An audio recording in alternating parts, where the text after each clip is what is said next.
Qui sont ces descendants d'Africains dispersés à travers le monde? Quelles sont leurs histoires? Qu'ont-ils apporté à la culture mondiale? Et pourquoi n'en savons-nous pas davantage sur eux et sur leurs histoires?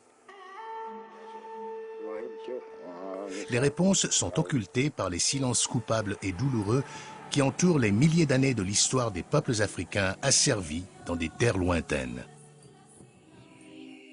Sachant que le fait de ne tenir aucun compte d'événements historiques fondamentaux risquait d'être un obstacle à la paix et à la compréhension mutuelle, l'Organisation des Nations Unies pour la science, l'éducation et la culture a décidé de briser le silence autour de la traite négrière et l'esclavage. En 1994, l'UNESCO a créé le projet La Route de l'esclave afin de mettre en relief l'importance de cette tragédie et de ses incidences sur le monde moderne. Au centre de notre action est menée une campagne visant à élargir la sensibilisation aux multiples causes et modalités de la traite transatlantique des esclaves, ainsi qu'à l'esclavage dans l'océan Indien et en Méditerranée. Ceux qui oublient ou nient leur histoire sont en effet voués à la répéter. Les traites des esclaves qui ont littéralement changé la face du monde ne représentaient pas la première grande migration hors de l'Afrique. La première diaspora africaine fut la migration des ancêtres de l'espèce humaine qui, il y a 100 à 150 000 ans, partirent de l'Afrique pour peupler le reste de la Terre. C'est une erreur de penser qu'il y ait eu une seule diaspora africaine, que la diaspora africaine soit liée uniquement à la traite des esclaves. L'Afrique est le berceau de l'humanité. Et c'est ainsi que partant de l'Afrique, des millions de personnes prirent le chemin de l'Europe, des millions d'autres celui de l'Asie. Ce qui est important dans ce mouvement, c'est le fait qu'il n'était pas forcé. Il n'avait rien à voir avec un quelconque préjugé racial, sous une forme ou une autre. Si on limite l'apport africain à ces routes de l'esclavage, on commet une erreur historique, une erreur humaine et une erreur idéologique. Et c'est dans ce sens que revoir cette histoire, c'est la refonder dans cette vision, je dirais sur la très longue durée, la vision humaine du substrat africain de notre société. Le déplacement forcé sur une grande échelle et à de grandes distances d'Africains réduits en esclavage commença il y a plus de 1500 ans avec la traite transsaharienne des esclaves et celle qui se pratiquait autour de la mer Rouge et de l'océan Indien. Une des particularités de la traite d'esclaves dans l'océan Indien, c'est que la population servile n'était pas composée uniquement d'esclaves africains. Il y avait aussi une traite d'esclaves issus de l'Inde et du sud-est asiatique. Ainsi, par exemple, au Mascareignes, il a été estimé qu'environ 13% des esclaves étaient issus soit de l'Inde ou du sud-est asiatique. Et on connaît en outre l'importance des esclaves malais au Cap de Bonne-Espérance sous l'occupation néerlandaise. Il faut aussi souligner l'importance de Madagascar dans les réseaux de traite établis dans l'océan Indien, d'où l'importance des éléments culturels malgaches dans la culture des îles créoles de l'océan Indien.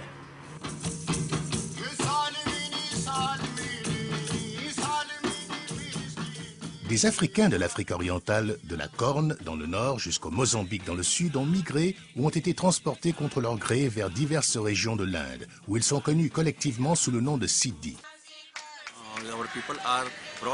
Les nôtres furent emmenés en Inde il y a 800 ans en tant qu'esclaves, soldats et hommes d'affaires.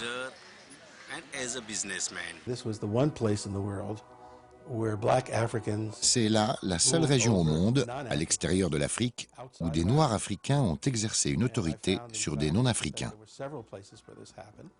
Et au fait, j'ai constaté qu'il y avait plusieurs lieux où cela s'était produit. Les Africains se trouvaient aussi dans l'ensemble de l'Empire ottoman qui dura du XVIe au XIXe siècle. Nous parlons du Moyen-Orient au sens large, qui comprend aujourd'hui la Syrie, le Liban, l'Égypte, très importante en l'occurrence, l'Afrique du Nord, à l'exception du Maroc. Le Maroc n'a jamais été ottoman. Et les Balkans. Les Ottomans réduisaient en esclavage à la fois des Caucasiens, ils avaient donc des esclaves blancs, et des Africains. Il y a des descendants d'Africains en Turquie aujourd'hui.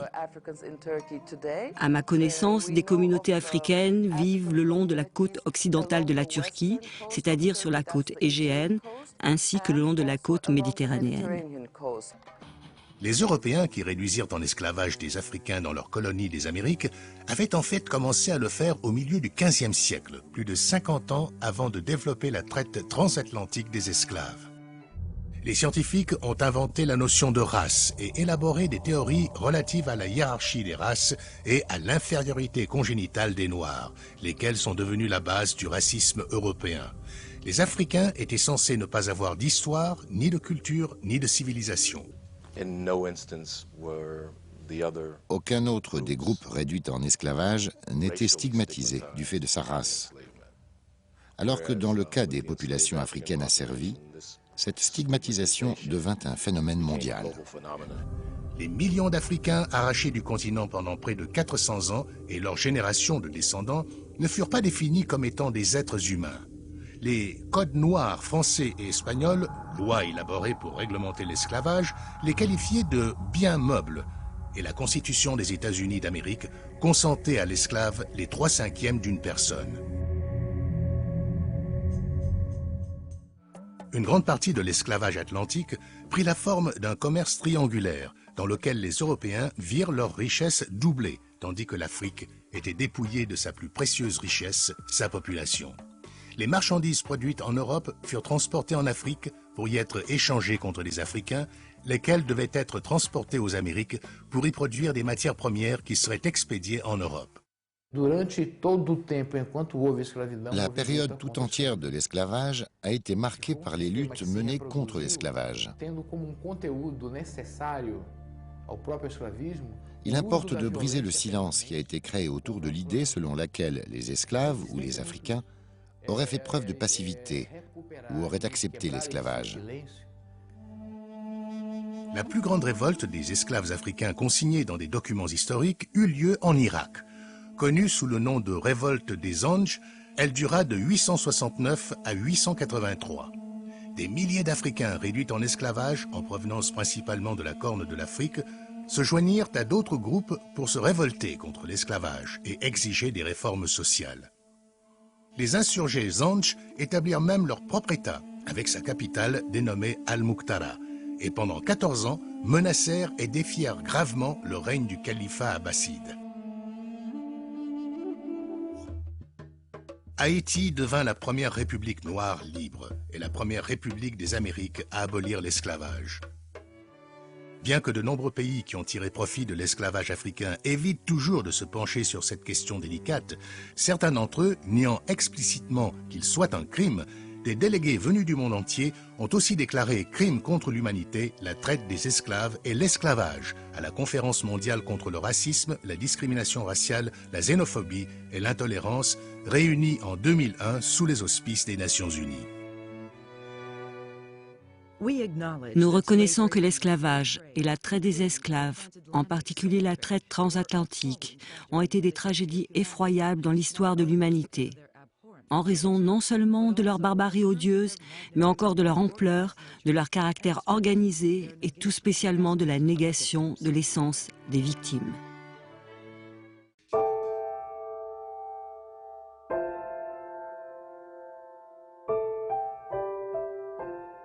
En dépit de la manière moins qu'enviable dont ils quittèrent le continent pour essaimer dans le monde au cours de la deuxième diaspora, les Africains devinrent les premiers peuples mondialisés de l'ère moderne.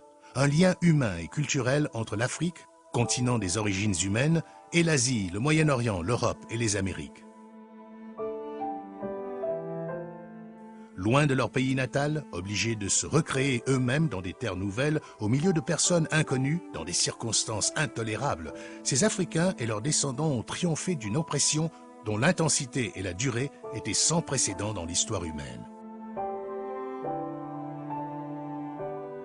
Le projet Route de l'esclave de l'UNESCO contribue à une meilleure connaissance de l'esclavage en tant que tragédie qui frappe l'humanité tout entière.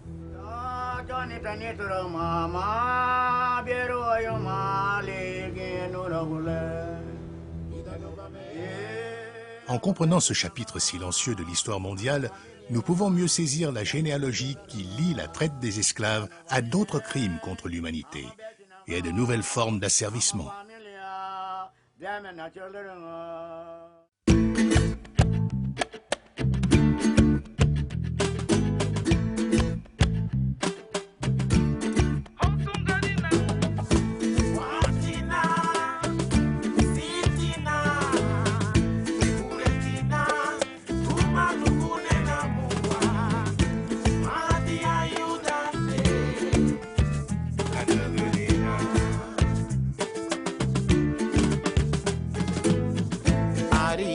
Baby.